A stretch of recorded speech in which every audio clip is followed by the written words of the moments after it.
Maksudnya berbagi perspektif itu boleh gitu, tetapi kita cukup melakukan, menuliskan apa-apa yang kita yakini benar gitu.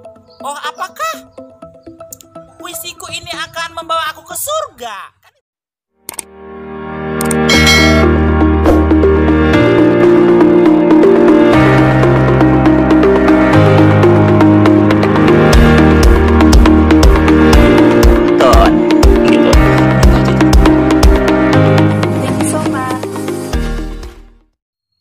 Mister, ngapain sih udah besar kok main kayak gituan? Kenapa lo? Nggak apa-apa. Udahlah, ada sesuatu yang penting ini. Apaan? Ini lihat. Yeay.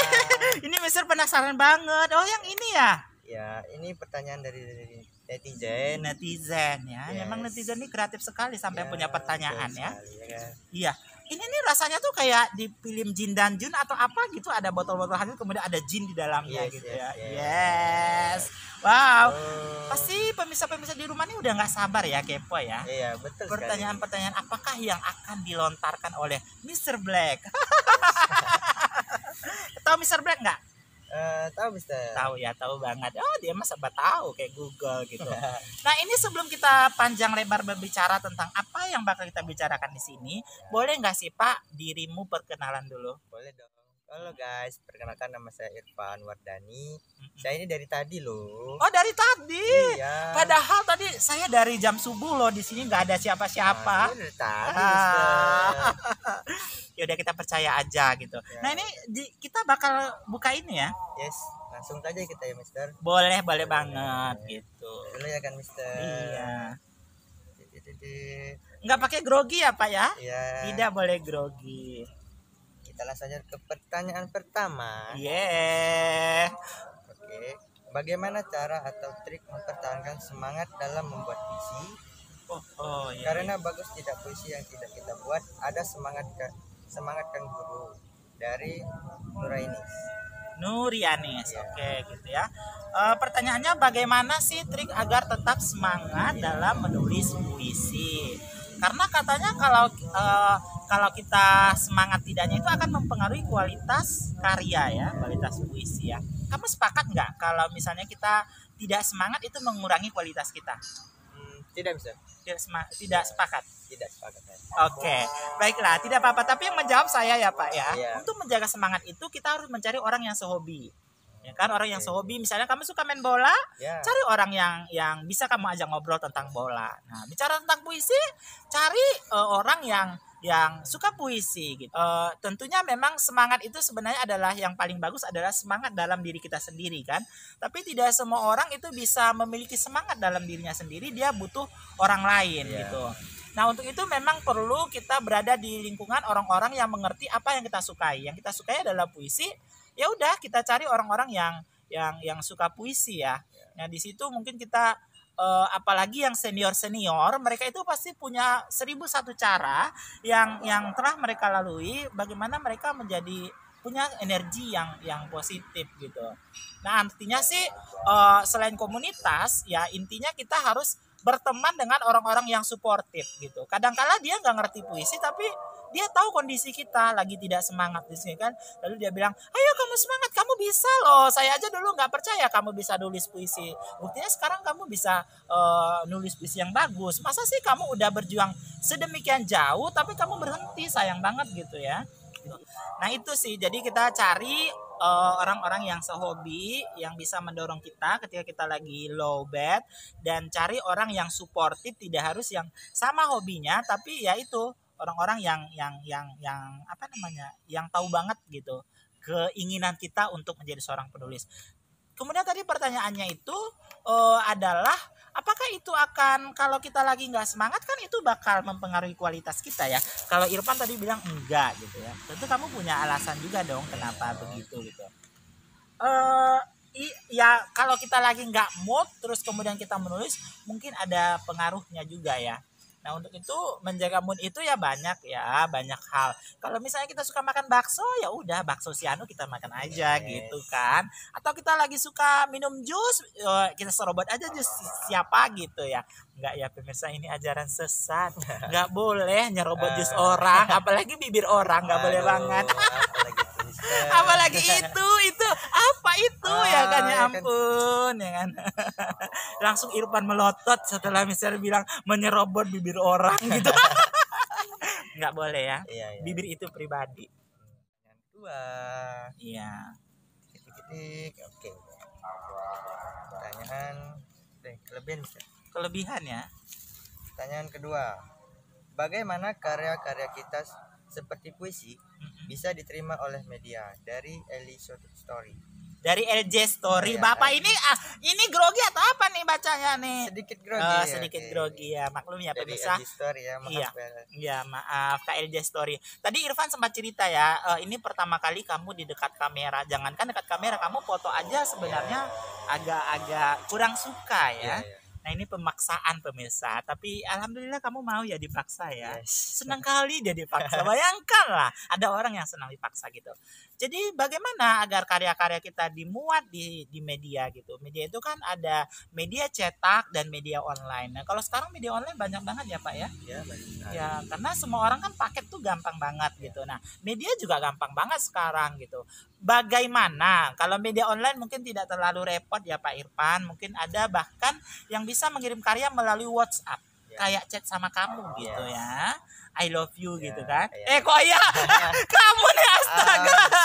Aduh dia nih itu kan ya. Maksudnya tuh kayak kita sama sahabat juga mungkin ada yang redaktur dia yang open banget, dia baik banget. Udah nggak apa-apa, kamu chat aja aku nggak apa-apa. Yang penting puisinya bagus, kamu chat aja nggak apa-apa. Nggak usah repot-repot pakai kirim email dan harus begini dan begitu. Ada nyamuk Pak. Ya. Aduh ya kan. Oh iya. Nah jadi itu.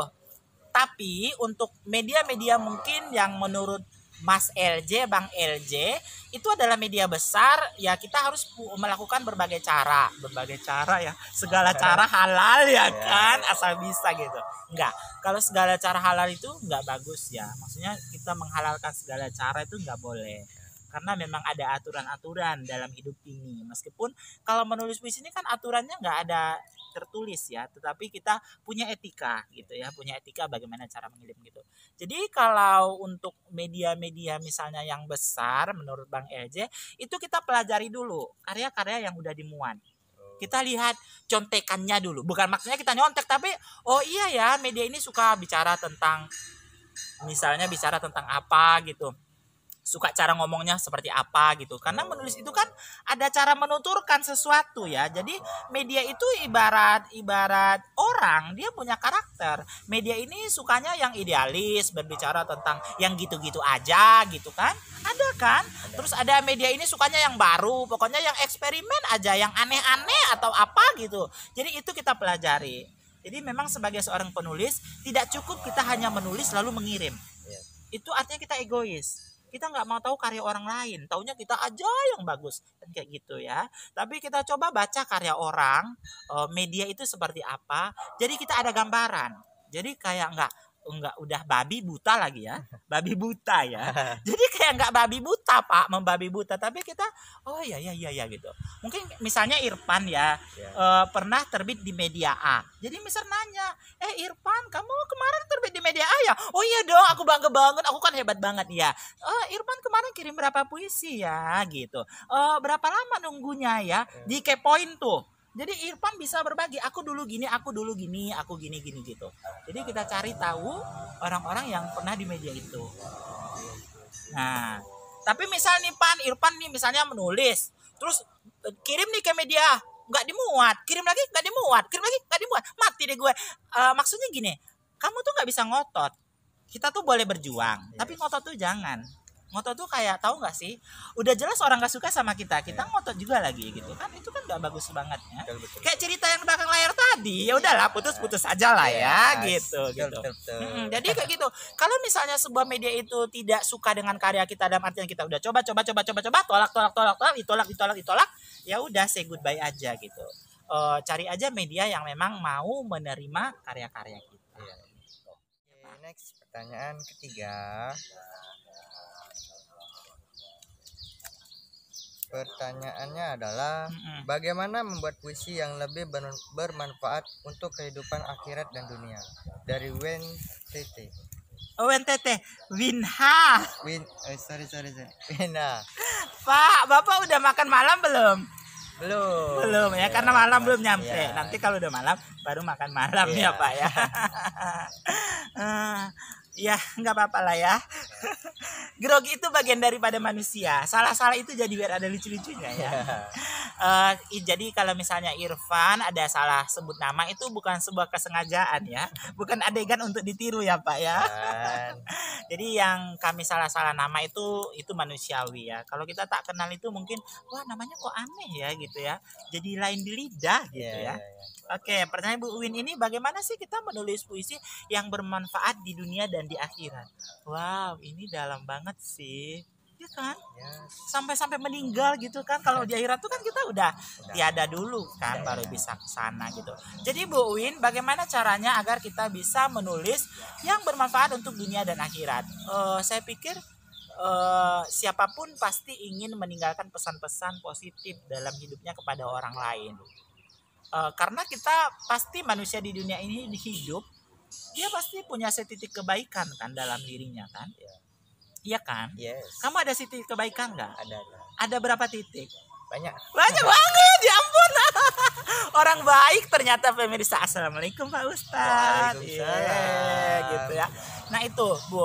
Jadi apa ya, kita mungkin tidak bisa membuat orang masuk surga dengan puisi-puisi kita, tapi at least kita bisa membagikan apa-apa yang kita anggap benar dan kita yakini benar gitu. Nah kalau Ibu Uwin beragama Islam, Muslim, ya dengan apa-apa nilai-nilai yang Ibu anut lah ya kan.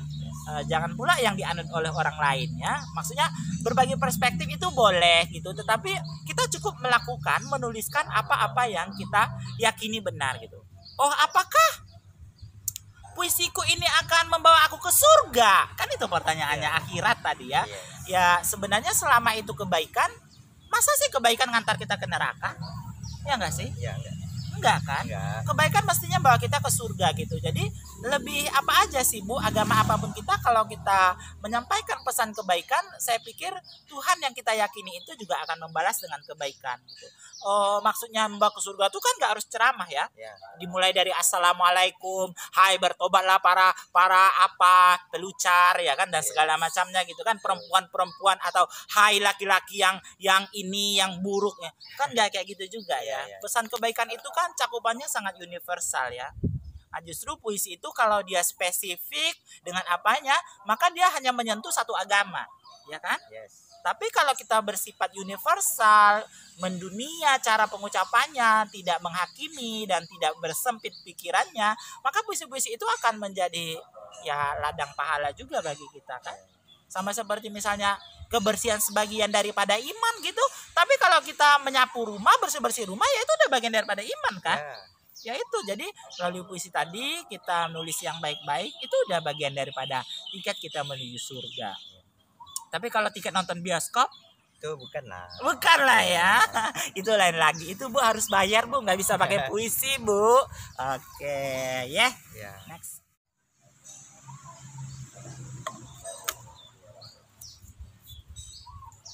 Pertanyaannya, apa dalam puisi itu bebas menggunakan tanda baca dan huruf kapital?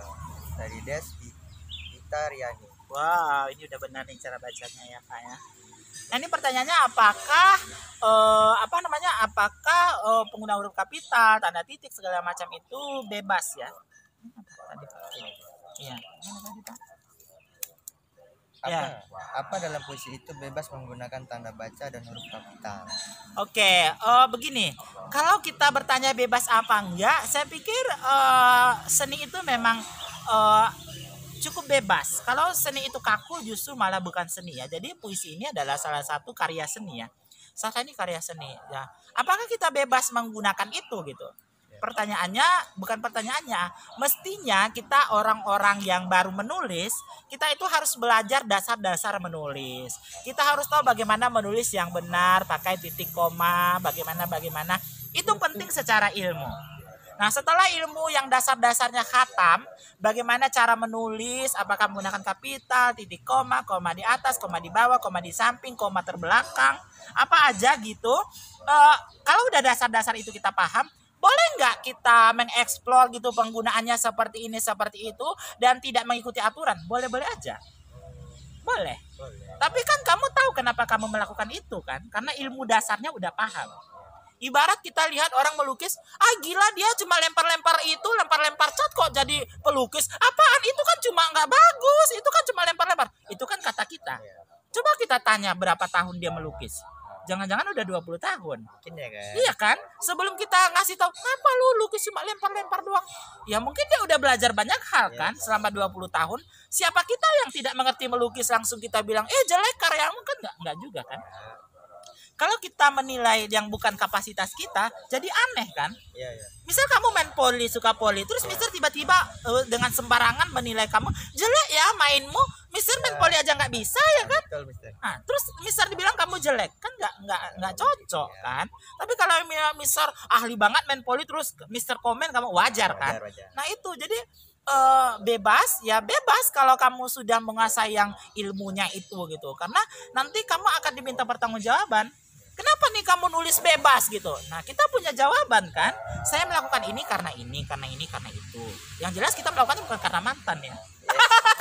Aduh, jadi teringat lagi cerita yang tadi yang ada mantan ya kan? Apa itu Itu mantan? ya, apa itu mantan? Yang untuk menggulai, ya, ya kan? Iya, iya. Santan Pak, santan. Itu bukan mantan, santan. Sorry, Ya. guys, agak lemot. Ya. Terus kemudian kapital tadi itu ya. Untuk kapital ini mungkin saya berbagi ya. Ada namanya Edi Ahmad RM. Dia tuh penulis dari Riau. Nah dia itu menulis puisi dari A sampai Z, maksudnya dari judul sampai akhir itu besar semua kapital. Ya. Atau kita melihat namanya Dorothea Rosa Herliani, dia menulis puisi pakai huruf kecil. Ya kan? Termasuk judulnya kalau tidak salah Nikah Ilalang, Nikah Pisau, dan Mendengar Radiohead. Jadi pokoknya yang lain-lain lah semuanya itu kan. Malah dia lebih parah. Dia misalnya nih sayur mayur, itu kan ada strip ya, sayur strip mayur. Dia malah nggak pakai, gitu kan. Jadi kayak gabung-gabung aja. Bahkan menurut saya kadang ya, yang digabungkan dia itu kayak, aduh ngapain sih digabung? Jadi semak mata gue yang mata duitannya kan. Jadi nggak senang nengoknya gitu. Tapi kita bilang kita nggak senang, dia kualitasnya udah internasional. Emang lu kualitasnya apa gitu kan? Kalau masih kualitas RT juga enggak ya kan? Terus kamu komen yang kualitas internasional, gila aja gitu. Kita masih begitu kecil tapi kita dengan nekat gitu komen orang yang ilmu kita mungkin nggak nyampe ke situ. Jadi intinya bebas itu boleh asal kamu punya ilmunya. Lanjut nih. Lanjut. Nanti kalau nggak lanjut nanti kamu ya kan?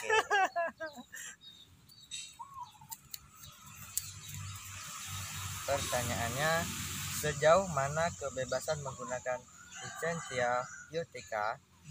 Apakah dengan menggunakan LP tersebut sebuah puisi bisa lebih baik? Dari Muhammad Soleh. Ya baik, thank you Soleh. Soleh ini adalah duta ya. Saya pendiri Komuniti Pena Terbang. Dia duta di tahun ini. Jadi dia punya tanggung jawab sebagai pemenang Anugerah Kompeten 2023, bertanggung jawab selama 1 tahun membuat komunitas saya ini, komunitas kami ini menjadi ya berhasil lah gitu, dikenal banyak orang gitu. Kalau nggak dikenal banyak orang kita marahi Soleh ya, sebagai duta tahun ini ngapain aja gitu kan, masa terima hadiah tapi kerjanya nggak bagus ya kan, nggak boleh. Ya Soleh, yang kamu tanya itu sebenarnya tadi mirip-mirip dengan Des Ditariani. Apakah ada tanda koma itu bebas apa segala macam, yang lisensia poetika tadi itu ya. Sama sebenarnya itu juga gitu. Cuma tadi Des Ditariani nggak nanya lisensia poetika, tapi sebenarnya arahnya ke situ juga. Nah seperti saya bilang, yaitu kita harus punya ilmunya. Nggak serta-merta kita eksperimen nggak jelas ya kan. Butuh kita membaca karya orang lain, membaca ilmu-ilmu tentang puisi, agar kita menjadi penulis puisi tapi kayak nggak ada otaknya gitu. Ngerti nggak? Maksudnya tuh dia nulis tentang puisi tapi nggak paham sama sekali puisi. Aduh my god, lu jungkir balik nulis tapi nggak ada ilmunya, kan kayak sia-sia. Kalau kita dalam Islam ya Pak ya, kalau kita melakukan sesuatu nggak ada ilmunya itu malah masuk neraka kan. Jadi salah gitu, nggak ada ilmunya tuh sia-sia banget gitu. Jadi boleh nggak lisensia poetika itu sebebas apa kita penggunaannya? Saya nggak bisa mengatakan sampai di sini penggunaannya, nggak bisa bilang, karena seni ini kan kalau kita batasi ya malah kurang bagus ya. Biarkanlah dia bereksperimen dengan segala macam. Boleh, tapi asal punya ilmu dasar-dasar menulis puisi. Nah pertanyaannya tadi, apakah dengan lisensia poetika tadi, LP tadi, karya lebih bagus gitu kan? Saya nggak berani bilang lebih bagus ya. Cuma kalau saya pribadi, kalau ada orang yang eksperimen, senang aja kita lihatnya ada sesuatu yang baru gitu kan. Kalau kita nggak eksperimen kan, yang kita lihat itu aja monoton. Puisi bagus tapi tidak menghibur diri kita kan. Aduh, apalagi kita yang butuh hiburan ini ya. Iya. Mohon maaf ya kan. Jadi dengan lisensi apotika itu kan dengan bentuk-bentuknya kita lihat bangun puisi itu, bentuk tubuh puisi ini seperti apa. Mungkin kita lepas dari kejumutan, aduh puisi gini-gini aja gitu. Karena lisensi apotika itu nanti ada kreativitas gitu kan. Tapi saya pribadi menganggap janganlah menjadikan lisensi apotika ini sebagai dewa yang harus aku lisensi apotika banget, pokoknya aku langit bumi harus. Jangan kayak gitu.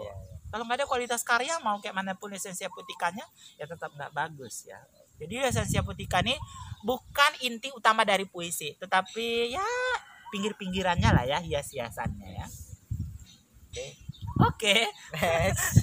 Lama-lama nanti bibir kita jadi kering ya. Yang itu. Habis nih guys, tinggal Habis terakhir. ya, ini yang terakhir ya. Bagaimana cara memahami isi puisi? Karena kadang bahasa puisi itu sulit dimengerti. Dari Dita Nani. Ditariani. Iya. Ya, padahal tadi namanya udah lewat ya, Pak.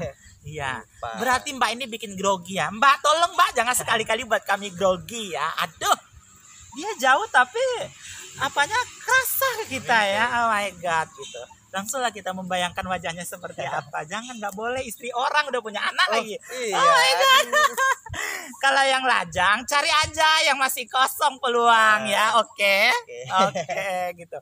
Jadi pertanyaannya tadi itu adalah bagaimana cara memahami puisi. Kadang kan ribet banget. Kamu paham nggak puisi? Saya kurang paham puisi. Kurang paham karena memang kamu tidak Suka. Iya, tidak benar-benar suka puisi ya. Mungkin waktu SD adalah puisi, SMA adalah puisi, tapi kamu apa sih puisi, nggak sampai kepo gitu ya, nggak sampai apa tuh puisi pengen tahu, nggak sampai kayak gitu ya. Nggak. Jadi tadi itu bagaimana memahami? Ya pertama ya kamu harus mencoba ya. Kayak kamu kan kurang suka, ya coba dulu, sukai dulu, baca dulu, lihat dulu gitu. Baru kita menilai gitu kan. Tapi ada memang puisi yang tidak bisa kita jangkau. Ada beberapa hal yang membuat kita tidak bisa menjangkau puisi itu. Puisinya terlalu, aduh nggak nyampe ke otakku gitu. Bisa jadi kesalahannya di kita sebagai pembaca. Kita kurang baca. Baca itu bukan hanya baca puisi ya, tapi baca apa aja agar kita punya semesta pikiran yang begitu luas. Tidak terbatas hanya wah tentang pohon-pohon deh kalau aku jurusan pertanian, terus aku jurusan percintaan. Belum ada jurusan percintaan ya. Itu tuh ya kan gitu. Pertama karena mungkin kurangnya pengetahuan kita. Kita sebagai pembaca kurang luas pengetahuan kita. Jadi penting kita membaca disiplin ilmu apa aja agar kita punya wawasan yang cukup luas tentang banyak hal, agar ketika orang bicara puisi tentang yang di dalamnya ada tentang pertanian, oh kita tahu gitu. Ada orang bicara tentang hewan-hewan dalam puisi, oh kita tahu gitu. Dan ada orang bicara tentang rempah-rempah, kita tahu. Dan orang bicara, kita tahu. Gila lu, emang lu siapa? Gak mungkin bisa tahu semua ya. Itu kan mustahil. Tapi at least kita itu bacaannya bukan hanya puisi, tetapi luas gitu. Nah pertama itu karena kurangnya kita bacaan. Jadi kita tidak bisa menjangkau puisi itu karena kurangnya pengetahuan di dalam diri kita. Yang kedua, mungkin yang nulisnya nggak pandai. Kesalahannya di penulis. Tidak jelas dia mau ngomong apa, runtutannya seperti apa gitu. Jadi kita pembaca juga, yang nulis juga mungkin nggak tahu apa maknanya ya kan. Apalagi kita yang baca, gila lo nulis apa terus lo suruh gue paham gitu. Nah bisa jadi karena itu gitu. Nah untuk memahami puisi pasti kita harus sering-sering membaca puisi. Sering-sering baca puisi dengan dari berbagai penulis, bukan hanya satu penulis aja gitu. Kemudian kita sering-sering berdiskusi dengan orang. Menurutmu puisi ini gimana gitu? Menurutku sih mirip Bibir Siano. Kurang ajar. Bibir lagi gitu kan. Nah gitu kan. Kok jadi kayak Bibir Siano gitu. Maksudnya ini ciri khas Siano, ini ciri khas dia. Kadang ada kita baca puisi itu kita kelihatan ciri khasnya gitu. Ya kan Pan ya. Kalau Irfan ini ciri khasnya kan senyumnya yang bikin bidadari lupa diri ya. Iya karena itu langsung aja itu senyumnya diarahkan ke ini ya. Jadi mungkin penulis itu ada identitasnya, beberapa mungkin ada identitasnya, beberapa mungkin masih berjuang gitu. Jadi ada banyak faktor yang membuat kita tidak paham puisi. Tetapi kalau kita merasa ya, aduh benar-benar nggak paham, pusing pala babi. Kok pala babi? Baby.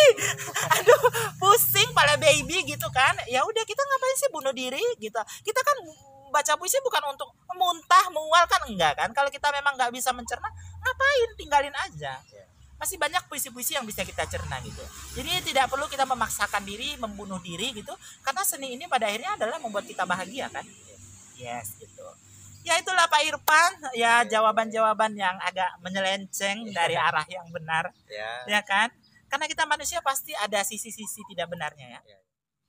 Untuk itu pemirsa di rumah, tolong dilihat wajah Irfan ini. Yeay. Nah ya. Nah untuk itu teman-teman yang di rumah pasti bijak ya. Cukup mengambil hal-hal yang baik dan membuang yang buruk. Yang buruk, jangan yang buruk ditabung, besok dikeluarin lagi ya. Oke, itu aja. Irfan terima kasih ya sama-sama, udah bisa. hadir di sini ya. Besok kalau diminta hadir lagi mau? Bismillah bisa. Bismillah bisa ya. Bismillah bisa. Kita berharap ya, bismillah itu kan doa paling mustajab ya. Ya, bahkan kita dengar orang cuma bisa bismillah tapi dia bisa berjalan di atas air gitu. Karena ya keikhlasan tadi itu ya. Kita masih berharap Irfan akan muncul-muncul lagi di video-video Dunia Aska berikutnya. Kalau teman-teman pengen Irfan ada muncul di Dunia Aska berikutnya, jangan lupa untuk like, share, komen, subscribe, nyalakan lonceng notifikasinya agar semua video-video yang kami upload di Dunia Aska tidak ketinggalan. Karena kami percaya Dunia Aska ini adalah setitik kebaikan yang akan menjadi sesemesta kebaikan. Thank you so much. Assalamualaikum warahmatullahi wabarakatuh.